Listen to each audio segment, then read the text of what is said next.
Suddenly things are... But this song is an instrumental, and I wrote it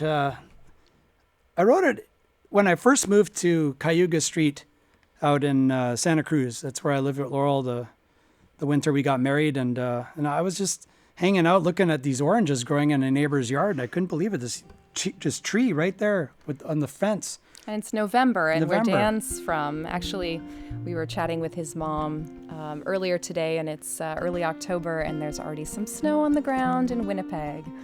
So he's not used to oranges on the tree in November. So I was looking at this thing going, well, are these real or what? So I guess I had my very first truly organic orange when I went to the neighbor's tree and I picked the oranges and I had an orange.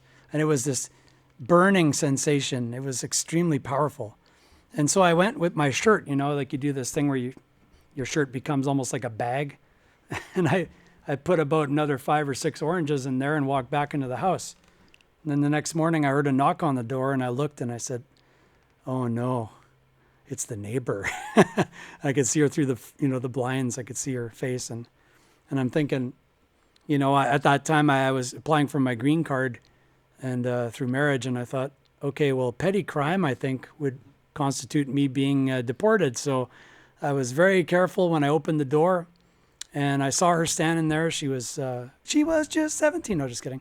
And she was standing there with this bag of oranges. And she says, I saw that you were short on oranges, so I went to Trader Joe's and I picked you up a bag of oranges. And I said, oh, thank you.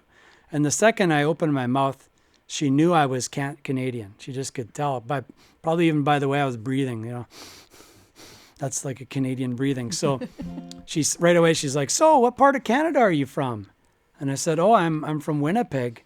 She's like, oh. You could see her face change. She's like, I actually was there in the winter of 1968 to 69. And I said, yeah, I just got married and I just moved here. It looks like I'll be living here now. And she just said to me, she said, well, welcome to Santa Cruz and you can help yourself to my tree anytime you want. So now I got myself a little song out of it because later on that day I wound up writing this tune, and it's a melody that basically it's almost like I've been frozen for 38 years and thawing out now kind of melody. Hope you can feel that from the song. It's called Cayuga Street Winter.